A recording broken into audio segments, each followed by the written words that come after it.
Today I'm going to show you how to turn your image to a 3D portrait using Canva. After opening new Canva project, scroll down to Apps, click Apps, and type 3D portrait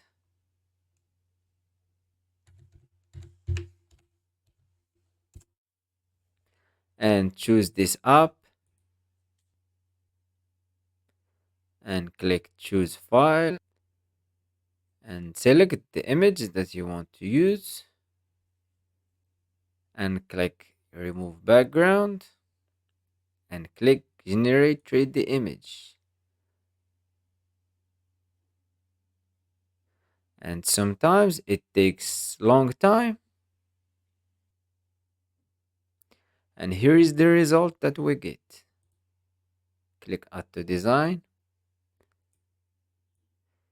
The result is really perfect.